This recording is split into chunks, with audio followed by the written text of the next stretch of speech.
Yes, class 9th का SST subject chapter 3 और हमारा ये लास्ट टॉपिक है लेक्स। इससे पहले हमने रिवर्स के बारे में पढ़ा था और 3rd चैप्टर में जैसे कि आपको हमने शुरू में पढ़ाया था first of all drainage India का, उसमें सबसे पहले आपको हमने रिवर के बारे में स्टडी कराई थी और आज हम इसमें लेक्स पढ़ेंगे। हमारा लास्ट टॉपिक है। You many be familiar with the Valley of Kashmir and the famous Dal Lake, the houseboat and Shikara, which attract thousands of tourists every year. Similarly, you may have visited some other tourist spot near a lake and enjoy boating, swimming and other water games. Imagine that if Srinagar, Nainital and other tourist places did not have a lake, would they have been as attractive as they are today? Have you ever tried to know the importance of lake in making a place attractive to tourists? Apart from attraction for tourists, lakes are also useful to human beings in many ways.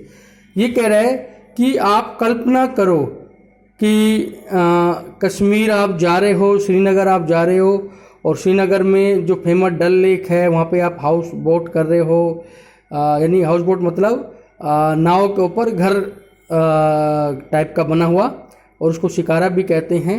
और ये सारी चीज़ें आप नैनीताल में जा रहे हो, वहाँ पर बोटिंग कर रहे हो, स्विमिंग कर रहे हो और वहाँ पर आपको ये लेक्स मिलती हैं। तो बताओ कितना ही अट्रैक्टिव होता है टूरिस्ट के लिए और कितना ही ये रोमांचित होता है। यानी लेक जो हैं, झीलें जो हैं वो हमारी लाइफ में कितना अट्रैक्शन लाती हैं। आगे कह रहे lakes of large extent are called sea like the Caspian, the dead and the Aral sea. ये कह रहा है कि जो लेक्स होती हैं, जो बड़ी बड़ी जो लेक्स होती हैं उनको हम समुद्र कहते हैं, जैसे कैस्पियन सागर, मृत सागर, अरल सागर। ठीक है। इसके अलावा ये आगे बोल रहा है India has many lakes, they differ from each other in size and other characteristic. Most lake are permanent, some content water only during the rainy season like the lakes in the basin of inland drainage of semi arid regions. There are some lakes which are the result of the action of glacier and ice sheets, while other have been formed by wind, river action and the human activity। ये कह रहा है कि भारत में बहुत सारी झीलें हैं, बहुत सारी, और वो डिफरेंट टाइप के अलग अलग प्रकार की हैं, साइज में हैं, पानी किस में ज़्यादा किस में कम है, आकार के हिसाब से बड़ी है छोटी है, कईयों में वर्ष भर बहुत ज़बरदस्त पानी रहता है। जो पेनिनसुलर एरिया से जो रिवर निकलती हैं, जो उनके किनारे लेक्स हैं, उनमें गर्मियों में या फिर कह सकते हैं कि जब शुष्क आता है ड्राई सीजन में, उनमें कह सकते हैं कि वाटर कम हो जाता है।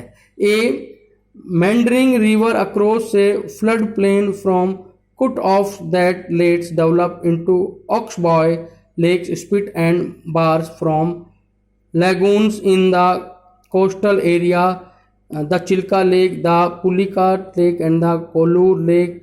Lakes in the region in inland drainage are sometimes seasonal. For example, the Sambar Lake in Rajasthan, which is a salt water lake, its water is used from producing salt।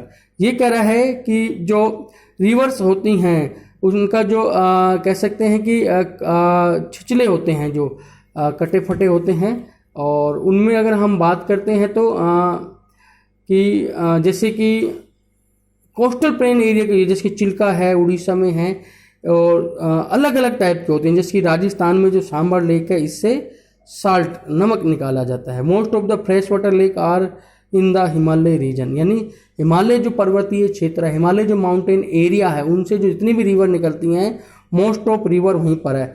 जैसे कि they are the glacier region, in other word they formed when glacier dug out of basin which was later filled with snow, went The Wooler Lake in Jammu and Kashmir in contract is the result of tectonic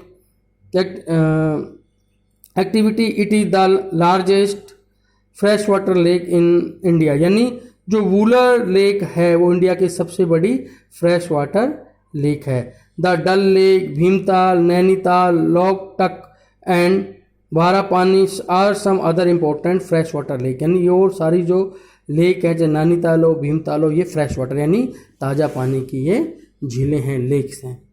apart from natural lakes, the damming from the reverse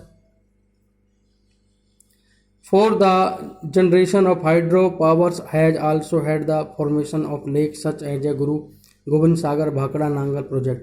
ये कह रहा है कि कई झीलें man made हैं, कई मनुष्य द्वारा बनाई गई हैं नदियों के मुहावने पर, और उनसे जो पानी नीचे गिरता है उनसे बिजली बनाई जाती है हाइड्रोक्लोरिक पावर से. आगे ये कह रहा है कि एक एक्टिविटी है, आप इंडिया के मैप में विभिन्न क्षेत्र में कौन कौन सी लेक है उनके नेम लिखोगे.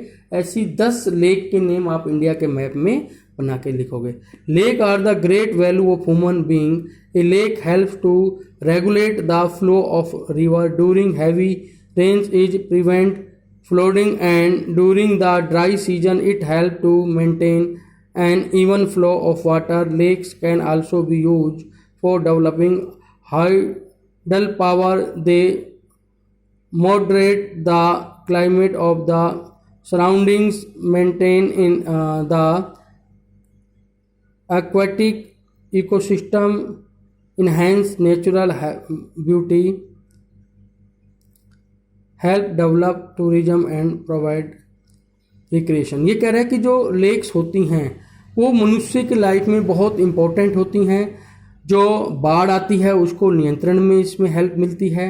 लेक हम बहुत सारे यूज कर सकते हैं, उससे बिजली बना सकते हैं, पानी में, इरिगेशन में, ये सारे के सारे हम लेक के द्वारा हम अपने लाइफ में यूज कर सकते हैं. इसके अलावा ये कह रहा है कि जो लेक है वो नेचुरल ब्यूटी बहुत ही सुंदर नज़र आती है हम अपने आसपास जो देखते हैं.